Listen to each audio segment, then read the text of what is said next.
Hi there, I am Smoking, and I'm doing video. So obviously that means we're having another episode of the Smoking Nerf News. This is Chris Carter. It's Monday today. I have the day off. It's a holiday. What holiday exactly, I don't know. But I said I didn't have to go to work today. That's awesome. That's great. So, anyway, a lot of news in the last couple weeks with Nerf. Let's start with the Raptor Strike. Raptor Strike coming out probably fall. It has a, but the soft release is more or less now. People are starting to pick them up in the United States. Hoping we get them in Singapore, hopefully by September. I have some plans, so it's a pretty good, pretty sharp looking rifle. Disappointed, of course, that it's using some sort of a tri-strike retaliator kind of system as bolt action. There's no real place to put a shotgun grip. There's no top rails on it. Okay. But it's not a canvas that I don't think can't be utilized to make something better. For years, we were arguing that the one that looks the most like the sniper rifle is not a sniper rifle at all and really can't be. Some people made long strike kits for them, but they weren't sniper-ish, let's say, like a 4B long strike or maybe a bird of prey or something more powerful, But this one looks a little more promising. There are reasons that it looks a little more promising, and not because it's starting with a ret plunger system, although that does help. A lot of space in the shell to do a lot of stuff with it. It's, in my opinion, people that were buying Centurions to model them as sniper rifles, well, not much you can do with them now, because this one might actually do it. Now, of course, we've seen some pretty good sniper rifle conversions. Liam Davis did, of course, the Titanturion, which later on he did the Zenith, and later on did a lot more really great HPA blasters. Okay, many of people disagree with HPA, of course, as do I, and not because I disagree with that it should be in existence. No, I do. It's just that I find that spring solutions are not that hard to find, and to practically throw a dart farther than your competition would be fighting you in close quarters combat can be utilized with spring if you got a really nice set of arms like I do, and if you're a good shooter, which sometimes I am and sometimes I'm not. But nonetheless, it has that feel. It has a raised tripod on it. It's got some really nice 6-round mags. A gray on one side and clear on the other, but it has that Barrett kind of look to it. And it's got a triangular grip. So a lot of kids that won't be facing forward like that because they're small, they'll just put their hands on that triangular grip. Brilliant, brilliant. I like aesthetically the design. I think it's the best Alpha Strike one they've come out. Yeah, the other two are rubbish, okay?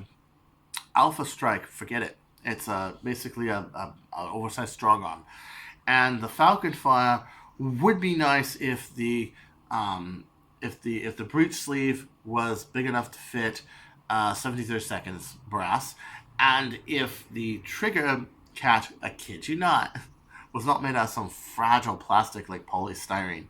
It's really bad, considering that an ion fire or a sharp fire can hold 21 kilograms easily, and it makes probably one of the best pocket rockets in the world. As a matter of fact, I pretty much replaced any retaliator I would ever buy ever again with that Mauser fire that I put in inline 12-round magazine. Well, not inline, no. We hear a lot of inline magazine shit lately, don't we? No, just magazine, straight down. Looks like a big Tech 9. A 12-round cut-down magazine, which is different than, I would say, other people's magazines that are using them for full autos, because they use screws on the sides and it makes the magazine longer. Mine is actually glued, so it's thinner. And it's not much different from the Katana. Well, why is that? Because that was the first proof of concept for the Katana. As a matter of fact, the Katana magazine was built from the Mauser Fire magazine system. And I decided, man, we can make these thinner and even better than cut down Pac D mags. So, yeah, nothing like a Pac D. It's thinner. You can put them in an adapter. It's beautiful. Katana magazine system is really great. Really outstanding. Next up, we have the judge. We had Wacom S7. He made a rocket launcher, a 10-round rocket launcher with an HPA tank on it, which I think is pretty cool. And is it practical? Yeah, no, maybe. But dude, it's inventive as hell, man. I mean, think about it. Have rockets really gone anywhere? Have they really progressed in rockets in the last few years? No. We have a HAMP launcher on a demolisher. Okay. We have the ultimate missile blast. Okay. We have the XBZ. We have lots of these, but those are all air powered. Okay. This one is actually like semi-auto, pump action auto, HPA. That's really cool. That's really cool. And it's never. And when I say also go anywhere, I don't mean that they haven't gone past multi-shot, but also that they haven't gone anywhere. They're still on sale. No matter what, you're always going to see a rocket launcher on sale somewhere. Maybe you might find rocket launchers that go on for a year or two or something, but they always come back. Unlike other formats where they don't come back. I'd say sadly like the Vortex line. Really sad. The guy who runs my Nick Leak in California Schoon, his name's Nate Little. Really fucking brilliant video editor, graphic designer. He teaches this stuff to kids. He hosts wars. He's just an all-around great guy. I really like him. And I miss my Schoon crew a lot. Okay, I'm in Singapore right now, as you can see, on a Monday. I'm on vacation, of course. And, he was very inventive. It's like, hey, Nate, what kind of ammo format do you play? Oh, I play Vortex. Yeah, they're fun. And he would have Pyragons. He would have Vigilons. He would have all these blasters to shot discs. He had a bucket full of discs, 5-gallon bucket full of discs. He owned, I would say about a half a dozen, maybe more like a dozen Pyragon mags. Now, I can't say I blame him because it's a very reliable system that you can keep loaded in your trunk. For example, I had a Pyragon that I had in my trunk. I always have it in the trunk. And there's been times where I've broken out of the Pyragon and shot at people. Friends usually, like going to a barbecue or something, just for the fun and shits and giggles of it. But when you have the ammo in there, it was a very unique system because you had plastic on plastic when you stacked it. This means the foam wasn't getting crunched. The foam, all it did was it was bumpers for the inner disc that was inside of it. It meant that you can literally stack it indefinitely. One time I had it in there for 3 months. In the California summer, in the trunk of my Honda Civic, which has black interior, by the way. It's silver on the outside, but it's black interior. And I'm like, oh, these are all going to be stuck together, right? I pull it out, I fire it. Bam, bam, bam, bam, bam. It fires! It fires! Oh my god, it was a little sticky, the prime, yes, but it didn't fail. Not one jam, all 40 rounds. And they were all mixed discs. They weren't the same green ones or the same, red and white ones. No. Or orange and white. It was more like an orange and white, excuse me. They all fired. It was pretty good in that sense, that it had that kind of longevity to it. But again, expensive ammo format, didn't really go much farther. Same thing with the rifle line. Same thing. Expensive ammo, hard to find. Just like we were able to find, Vortex discs, we're starting to see now we can find Vortex balls. They're still not cheap, and there's still no way to really get a rifle ball to do over 100 feet reliably. Yeah, you know what I mean? Just not good. Let's see. We have Artifact came out with the plunger tube for the long shot, black, just like Orange Modworks came out with a plunger tube. It was exactly the same as a normal plunger tube. What's the big deal with that? Well, really simple. A lot of people that are new into long shot modding, do not want to buy a whole long shot just to gut it. And in Singapore, depending on what mood or what the supply and demand is in Singapore, you could be paying anywhere from $55 Singapore, and that's a really good deal for a long shot. You see one for $55, $60, even $70, $65, $70, buy it. Okay. All the way to like 100 Singapore. Okay. And if you look at the exchange rate, that's about 65 American. That's a lot of money, considering I used to be able to go to Target and get a zombie strike for like $30. And they were just sitting there, just ready to go. I used to get a Z Strike long shot for $35. With the 12 round mags, you can't really find anywhere by their own, except for the solid, modelless mags. But we all hate those. Okay, yeah, you know, it's a lot of money. So if you can just get a plunger tube for $10, the kit usually comes with a trigger. You can find a trigger. You can buy an aftermarket trigger from somewhere else. You had a full long shot kit. Now, there were very few kits that came with a tube. One of it was Orange Marworks Massacre kit, which was for about $60. The new Orange Marworks kit does not come with it. The Stage 1 and the Stage 2 Unleashed. Of course, the Alpha kit does. One reason we did that is to be inclusive, but we wanted to make something more advanced, something that was more sought after, like a lipless plunger tube. Nice.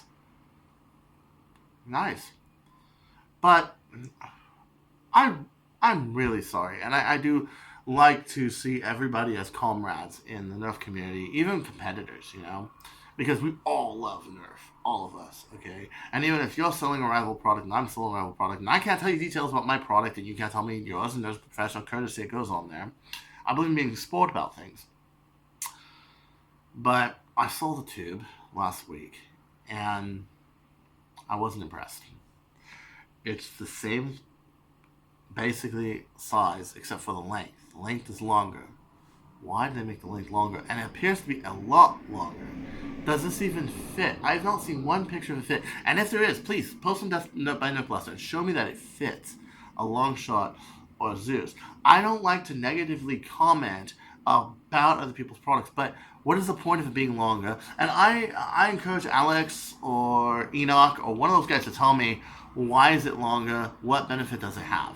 I've always seen you as comrades, as friends. I would like you to tell me what's going on there. So before I pass any judgment other than the fact that it just looks like the same tube pretty much, the plastic looks a little tougher than normal long shot. Okay, maybe something a little bit more like a Orange Modworks plunger tube from the Massacre kit.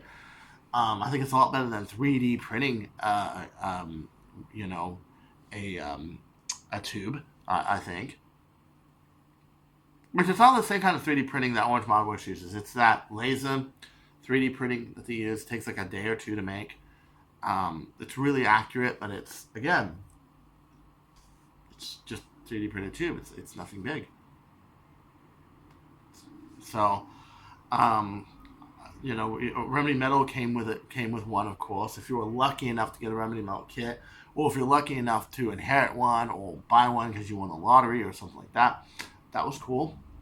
Death Monkey also makes one. I think they're very expensive, but one day when I get some money, I might try one out, But I don't see the point in this long tube. So I would like to, if you want to come on Death by Nerf Blaster and talk with me too, and tell me, why this is so cool, I'd be welcome to have you on as well. Have you on as a guest. So, at any rate, I see a lot of stuff, but my main thing is Rival. It's just dying. It's another dying standard. Judge, I don't see the point in that. Raptor Strike looks cool, but it's it would take a lot of engineering and modding to even get that up to long shot level. So, or even close, maybe modded expanded tube retaliator level. And they don't make, of course, your standard parts like they do Retaliator. You have your Retaliator sled, you have your metal sled, you have your composite sleds, you have all that stuff. You have your parts, which is another problem with the Tri-Strike, and is another problem with the with the Raptor Strike. Is it's a new bolt sled, new everything, and people don't have parts for it. So I haven't seen anybody do anything really great with the Tri-Strike yet. So might be a problem here as well. So I just see that Nerf is just being lackey, and this is a time where I really think that other companies are going to move forward. Are going to move forward. I mean, they basically feel like they have the market. They have it all. I don't think so. I don't think so. I think the interest of Nerf is going to move beyond kids and move further into technology and further into power levels, playability, advanced games, and what have you. So I don't think that the standard Nerf guns will meet that need. And I think if they're not really moddable, that they're not going to do anything. I mean, I've heard that one of the people that has a judge right now, I'm not going to say who, was playing with it in a war where blaster hits count. And so everybody was aiming at the judge. I just think that's hilarious because that's exactly what I would do from like 150 feet away. I would try to hit the judge. I wouldn't try to hit the person. I would try to hit the big horned piece of shit he was holding. And they were shooting it and he kept getting out. So, at any rate, this is Chris Gartea. Get your standards up and don't go changing. Peace out.